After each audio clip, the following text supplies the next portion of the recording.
8 mois, c'est la période du temps entre le moment où j'ai fait ma première affiche et le moment où j'ai reçu ma première paye. Aujourd'hui, je peux me considérer en tant que freelance parce que je travaille depuis la localisation que je veux, quand je veux. Et je fais plus de 200 000 francs par mois. Et actuellement, je pense aménager à Dubaï d'école. En vrai, c'est le rêve qu'on essaie de vous vendre sur le freelance sur YouTube. Dans cette vidéo, on va parler du freelance, notamment de mes 1 année d'expérience. Je vais vous parler des clients, des plateformes de freelance, des difficultés dans le freelance, difficultés ou inconvénients. Et aussi, à la fin de la vidéo, on va parler, est-ce que toi qui regardes cette vidéo, tu devrais te lancer? Je peux te rassurer, la réponse n'est pas aussi simple et logique que tu le penses en ce moment. Dans cette vidéo, je vais parler principalement de mes 1 an d'expérience et je ne me considère expert en rien du tout. Avant qu'on ne commence à parler de tout ça, si tu pouvais prendre ta souris et cliquer sur le bouton de t'abonner, cliquez sur le bouton like, ça te prend littéralement 2 secondes. Ça aide à soutenir la chaîne. Moi, je compte sur toi. Je pense qu'on va commencer. Parlons donc de freelance. Déjà, je ne vais pas faire la forme de présenter ce qu'est le freelance. C'est que tu connais au moins globalement ce qu'on veut dire quand on parle de freelance. Maintenant, parlant de difficultés, il y a beaucoup plus d'inconvénients que ce que tu crois quand on parle de freelance. Déjà, la première chose et la chose la plus chiante, comme on dit souvent, c'est de trouver tes clients et te marketer toi-même. Ça, c'est difficile. Surtout quand tu débutes et que tu n'as pas de réputation. C'est très difficile de te marketer. Tu dois apprendre à te vendre en plus de ta compétence que tu dois apprendre encore. Apprendre le marketing digital même souvent. Mais quand cette réputation-là serait mise en place, ça serait plus ou moins facile. Pas complètement, plus ou moins facile parce que les recommandations et les anciens clients qui vont revenir à toi vont un peu te faciliter la tâche. Cette réputation-là serait déjà créée, ça serait un peu plus facile pour toi. Trouver tes clients et te marketer, ça c'est l'un des inconvénients du freelance. La deuxième chose qui m'a beaucoup dérangé aussi, c'est la liberté que tu as dans ton travail. Je sais que c'est paradoxal parce qu'on parle de freelance, on veut cette liberté-là. Mais quand on te laisse beaucoup de liberté pour travailler, finalement tu te retrouves à ne même plus travailler. Comme je disais dans la vidéo Réussir ou mourir, quand ton cerveau a le choix, il choisit toujours l'option le plus facile. Ce qui fait que je me suis retrouvé plusieurs fois dans des situations où j'ai une commande que je dois remettre peut-être 4 jours plus tard. Les 3 premiers jours, je ne fais rien, je procrastine et tout parce que je sais que j'ai la liberté. Ce qui fait que je me retrouve à faire le travail qu'on m'avait demandé le dernier jour, voire même souvent quelques heures avant de remettre. Et ce n'est pas assez efficace parce que ça dégrade la qualité de ton travail parce que tu n'as pas assez de temps pour le faire. Ce qui fait donc que la liberté là finalement c'est un inconvénient pour moi en tout cas. Parce que contrairement à un emploi classique où tu as un patron tout le temps sur ton dos et qui te pousse à performer le mieux possible, là tu as beaucoup trop de liberté, beaucoup trop d'espace. C'est vrai que tu travailles aussi pour quelqu'un, mais la personne ne sera pas généralement sur ton dos comme un patron classique. Mais n'empêche, la liberté là est bien, mais c'est mauvais aussi. Donc c'est une balance en fait. Chacun sait ce qu'il va voir. Le quatrième inconvénient, c'est toujours un peu en rapport avec le premier. C'est le fait que l'expérience se prime. Et donc l'expérience que tu n'auras pas au début sera un argument qui va te tirer vers le bas de recherche et de signature des clients. Parce que honnêtement, quel sera un client à gagner à venir te voir toi qui a 1 mois, 2 mois d'expérience dans ce domaine-là, au lieu d'aller voir quelqu'un qui est là depuis 3, 4 ans. Pas de grand chose, peut-être à part le prix. Mais souvent le prix n'est pas toujours un problème, mais on a plus besoin de qualité. Ce qui fait que dans ton domaine, si tu n'as rien en plus comparé aux autres, comparé même aux plus expérimentés que toi, tu vas juste te perdre dans la masse. Si par montage vidéo par exemple, tu utilises tout le temps des vidéos stock qu'on voit dans 200 000 autres vidéos, le même visage vidéo stock, tu es normal, tu es comme tout le monde. Si en infographie, tu utilises les templates FreePic, tu fais la même chose que la plupart des gens, donc tu ne te démarques en rien. C'est juste pour vous montrer, peu importe ton domaine, ce sera quoi ta touche en plus. Quand je fais mes affiches, ma touche en plus c'est l'originalité. Vous savez, quand moi je fais mes affiches, je fais tout pour être le plus original possible. Je vais peut-être vous défiler quelques exemples de mes affiches pour que vous voyez. Ce ne sont pas des choses qu'on retrouve facilement partout, sans me jeter des fleurs bien sûr. Le prochain problème, je ne sais pas vraiment si on va appeler ça un problème, c'est le fait que la phrase le client est roi n'a jamais été aussi vrai. Un client que tu vas bien servir, tu seras au petit soin avec lui, tu vas le traiter comme un roi. Ce sera un client qui reviendra. Ce qui fait que tu dois plus ou moins te plier en 4, si je vais dire ça comme ça, pour satisfaire au maximum les clients que tu as, surtout au début. Parce que tu ne peux pas te permettre de perdre un client, même si tu lui as rendu un service. Qu'est-ce qui se passe après la vente? Fais tout ton possible pour garder le client là. C'est pas un inconvénient, mais je le place quand même là. Et le dernier inconvénient, surtout ça aussi c'est c'est quelque chose qui me dérange beaucoup. C'est le fait que tu n'es jamais sûr de ton lendemain. Tu n'as jamais la sécurité de te dire tel mois j'aurai telle somme d'argent, tel mois j'aurai telle somme d'argent. Non. Ce mois tu peux faire telle somme. Le mois d'après tu peux diviser cette somme par 2. Le mois qui suit fois 4. Donc tu ne peux jamais savoir réellement combien tu vas faire. Ça peut même t'arriver que tout un mois passe et tu n'as pas de clients. Tu n'as aucune sécurité en termes d'argent que tu gagnes. Mais bon, c'est aussi ça l'entrepreneuriat. Donc rien de surprenant. Et quand tu te lances en entrepreneuriat, je pense que c'est un truc auquel tu es déjà préparé. Mais en vrai, ça dérange beaucoup et ça ne te permet pas de planifier tes autres projets à l'avance. Bon, parlons des clients. Au début, tu as peu ou pas d'expérience, donc ça serait très difficile pour toi de trouver un client. Et déjà, je voudrais briser ici une idée reçue. Si tu penses que tes amis seront tes clients, tu es en train de te tromper lourdement. Parce que dans 98% des cas, ce n'est jamais le cas. Prenons par exemple, si tu es étudiant comme moi, c'est que probablement tes amis aussi sont étudiants. Je ne vois pas trop combien d'étudiants auront besoin de services de freelance, même hors du fait que tu sois client. Généralement, tes amis vont préférer aller payer le double de la compétence que tu proposes ou du service que tu proposes. Ils préfèrent aller payer le double ailleurs que de venir te voir pour ça. Je ne sais pas pourquoi c'est comme ça, c'est juste comme ça. C'est vraiment de la méchanceté ou de la jalousie. Je n'en sais rien.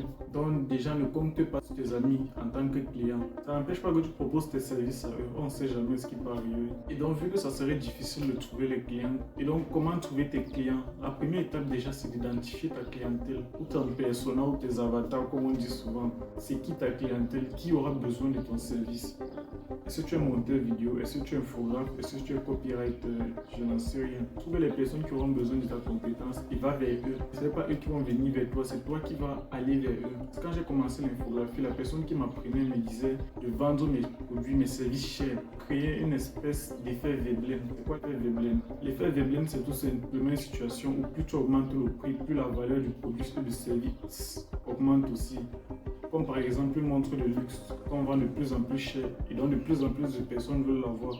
Parce que plus c'est cher, plus c'est rare. C'est ça qu'on appelle l'effet Veblen. On me disait de proposer mes services à un grand prix pour créer un effet de rareté. Mais le problème c'est qu'en tant que débutant, tu n'es pas rare. Et beaucoup de gens seront capables de faire ce que tu fais en moins de temps, de meilleure qualité et à moindre coût que ce que toi tu proposes. Donc l'effet Veblen ou le fait d'augmenter tes prix pour paraître rare, ça ne marche pas en freelance, en tout cas de mon expérience. Qu'est-ce qu'il faut donc faire? Ce qu'il faut faire, c'est tout l'inverse de ça. Au lieu de proposer tes prix trop grands, tu vas faire ton service gratuitement. Tu ne vas rien demander à personne, gratuitement. Je vous ai dit en début de vidéo que j'ai fait 8 mois entre le moment où j'ai fait ma première affiche et le moment où j'ai gagné mon premier argent. Vous ne vous posez pas la question de comment j'ai fait ma première affiche et je me retrouve à être payé seulement 8 mois plus tard. Durant les 8 mois, je proposais mes services gratuitement aux gens. C'est fou, n'est-ce pas? Toi aussi, quand tu vas commencer, c'est la meilleure méthode, la meilleure façon que tu vas faire. Propose tes services gratuitement. Quelqu'un à qui tu vas proposer ton service gratuitement a peu de chances de refuser parce qu'il ne paie rien. Et au contraire, c'est toi qui gagnes tout. Tu gagnes en expérience, tu gagnes en reconnaissance, comment ça te fait connaître par les gens du milieu. Si je peux dire ça comme ça. Tu gagnes en notoriété aussi. C'est la même chose que le point précédent. Tu augmentes ton portfolio sous tout ça. Il y a certains clients qui vont accepter de travailler avec toi en regardant ce que tu as fait dans le passé. Donc augmenter son portfolio est très important. Peu importe ta compétence que tu es en train d'apprendre. Et au niveau des sommes que tu vas gagner, aussi là, il ne veut pas te mentir ou te faire croire certaines choses. Les sommes que tu vas gagner au début seront ridicules. Je te le dis clairement. Moi, ma première affiche, donc après les 8 mois de service gratuit aux gens, la première affiche que j'ai fait qui était rémunérée, on m'a rémunéré à 2500 affiches. Pour ceux de la diaspora, ça fait 4 € pour une affiche. Après 8 mois de travail, première affiche à 4 €. C'est petit. Vraiment, tu as ton téléphone à main en train de te moquer même de moi. Mais pour moi qui ne gagnais rien avant ça, c'était une révolution. Et maintenant, afin de gagner l'argent grâce à mon ordinateur, comme j'entendais beaucoup de gens dire, et ça faisait du bien en vrai. C'est vrai qu'avec le temps, ça a augmenté. Mais la vérité est qu'aujourd'hui, je ne peux pas en vivre. Clairement pas. C'est vrai que cet argent-là aide à faire des petites choses comme arrondir les fins du mois ou éviter de déranger les parents pour les petites dépenses du quotidien. Mais je ne peux clairement pas encore en vivre pour le moment. Maintenant, on va parler des plateformes de freelance. Vous connaissez, vous pouvez tous les citer, 5euros.com. Vous voyez forcément de quoi il parle. J'ai eu à créer un compte comme. Je voulais d'ailleurs faire une vidéo dessus. Il n'y a tellement pas eu de résultats que je me suis dit que la vidéo devait rien contenir en fait. J'ai créé un compte sur Comop il y a 3 mois aujourd'hui. Créé un service, un seul service. J'ai bien fait l'optimisation comme il fallait, vu des vidéos YouTube même dessus. Malgré ça, 3 mois aujourd'hui, je n'ai toujours pas eu de clients. Bon, en soi, 3 mois, c'est pas si grand que ça. Ce que j'ai l'on fait maintenant, c'est je suis allé regarder une agence d'infographie africaine sur YouTube. Ce que j'expliquais dans ma vidéo précédente, on va voir après celle-ci. Je suis allé chercher une agence d'infographie africaine. En allant voir leur compte, j'ai vu qu'en 2 ans, ils avaient eu 3 clients. Je parle bien d'une agence, ils sont professionnels, expérimentés et tout ce que vous voulez.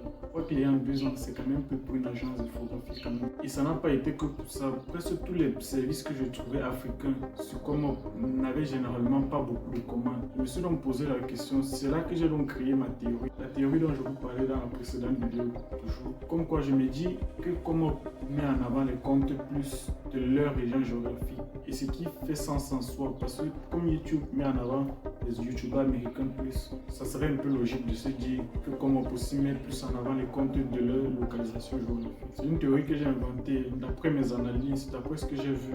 Je ne dis en aucun cas que c'est vrai, mais c'est ce que je crois en tout cas. Et donc, quel serait le moyen de contourner ça? Ça serait plutôt de faire que tes clients passent par Comop pour payer leurs services. Prenons encore l'exemple de l'infographie. Disons que tu as un client qui te commande un flyers. Ce que tu fais, c'est que tu le fais passer par ton compte Comop pour avoir son flyers. Ça revient plus ou moins même. Comme ça va te donner des avis et des clients sur Comop. Parce que sur Comop, quand tu as un client, ça s'affiche là que celui tel compte a travaillé avec tel nombre de personnes. Tu fais donc passer tes clients par là pour augmenter ton nombre de personnes avec qui tu as travaillé. Et là, je me dis que peut-être ça va augmenter ta visibilité. Ça pourrait aussi être facile comme ça, mais il y a un facteur qui bloque. C'est le fait qu'ici en Afrique, pas beaucoup de personnes sont équipées d'une carte bancaire constamment. Les paiements par carte bancaire ne sont pas aussi répandus qu'en Occident par exemple. Et par contre, c'est le moyen principal de paiement, la carte bancaire, ce qui n'est pas aussi répandu que ça ici en Afrique. C'est là que ça va bloquer. Mais bon, je proposais juste une option. Si vous voyez que ça peut marcher, vous pouvez essayer. Mais personnellement, moi, je ne vais pas le faire. Maintenant, pour l'avoir attendu, la fameuse question, est-ce que toi qui regardes cette vidéo, tu dois te lancer? Honnêtement, il y a 2 situations. La première situation, c'est si tu es broke, tu commences de zéro, tu n'as aucune source de revenus, personne pour financer tes projets, rien du tout, tu commences de zéro. Là, je peux te dire que le freelance, c'est la meilleure porte d'ouverture que tu as vers le monde d'entrepreneuriat, vers le monde de l'argent. C'est la plus simple en tout cas, parce qu'au début, ça ne te demande presque pas de ressources. Moi, c'était ma situation quand j'ai commencé. Et c'est pour ça que j'ai choisi de commencer avec le freelance. J'ai choisi de commencer avec le freelance parce que moi, l'argent que j'allais gagner avec allait être un moyen d'investir sur mes autres projets, sur mes projets plus grands. Parce que je ne faisais pas tout ça pour devenir infographe. Ça a toujours été ça mon but. C'est vrai que je fais toujours de l'infographie aujourd'hui. Parce que moi, l'argent que j'ai gagné avec l'infographie, ça me permet aujourd'hui de lancer mon projet que je suis en train de lancer actuellement. Donc ça a été juste un moyen de financement pour mon prochain projet, qui est le projet que je suis en train de lancer actuellement. La deuxième possibilité, c'est que tu sois pas complètement broke. Tu as peut-être déjà une source de revenus. Tu as peut-être un parent qui peut investir dans ton projet, dans ton business. Là, par contre, je ne te conseille pas le freelance parce que c'est quand même beaucoup de travail. Le deuxième cas de figure, c'est si tu as quelqu'un qui peut investir dans tes projets ou tu as déjà une source de revenus. Là, il ne te conseille pas le freelance. Oui, c'est bizarre de dire ça, mais laisse-moi t'expliquer. Mais c'est tout simplement parce que le freelance demande beaucoup trop de travail pour ce que ça rapporte. C'est vrai que certaines compétences qu'on appelle les compétences high values avec le temps rapportent beaucoup plus. Mais quand tu commences, ça demande beaucoup trop de temps et ça rapporte beaucoup peu de choses. Donc si tu as un moyen, quelqu'un qui peut t'aider à investir dans quelque chose de plus grand, je pense que tu devrais sauter l'étape du freelance. C'est mon avis personnel. Et après, ça va aussi dépendre de qu'est-ce que tu veux faire de ce freelance-là. De subvenir à tes charges, peut-être d'arrondir les fins du mois et d'investir dans tes plus grands projets ou dans tes projets actuels. Ou alors tu veux vraiment aller loin avec et tu veux peut-être te spécialiser dans le freelance, devenir meilleur dans le freelance dans un certain domaine. Quand tu vas commencer avec ta compétence, quand tu vas commencer à la vendre, au fur et à mesure, tu vas voir si c'est un truc que tu veux faire sur le court terme ou si tu veux vraiment aller loin avec. Et là, vraiment, c'est à toi de trouver et de t'adapter. Là, je ne peux pas vraiment dire. Cette année-ci, c'était quand même beau, rempli de moments, de rencontres aussi. Ça m'a permis d'entrer dans le monde du travail. C'était une belle expérience que je conseillerais à tout le monde, mais en prenant en compte tous les aspects que j'ai dit dans cette vidéo. N'enlève-toi déjà l'image dans la tête du gars qui se lève le matin et fait les affiches avec Midjourney. Il va gagner un salaire en un mois. Du type qui fait 2-3 traductions avec ChatGPT, qui va vendre ses services de traducteur sur Fiverr. Ça peut arriver, comme je dis, il y a toujours des exceptions. Mais dans la majorité des cas, ça va tout simplement pas marcher. Prends en compte des éléments que j'ai dit dans cette vidéo. Si tu veux commencer avec le freelance, choisis une compétence. Prends en compte tout ce qui a été dit dans cette vidéo. Et dans moins de 8 mois même, tu pourrais commencer à gagner ton premier argent. Parce que les erreurs que j'ai commises étaient bien été citées dans cette vidéo. Donc tu pourras les esquiver et aller beaucoup plus vite. Donc maintenant, c'est à toi de jouer. Choisis ta compétence, lance-toi dans l'action et bienvenue dans le monde du travail. Like et abonne-toi si tu as aimé cette vidéo. Bon, vu que tu es arrivé jusqu'ici, me dis que tu as quand même un poil aimé. Donc like et abonne-toi. Partage la vidéo à quelqu'un à qui le freelance intéresse. C'était Royal Team. Développons-nous et surtout, soyons royaux.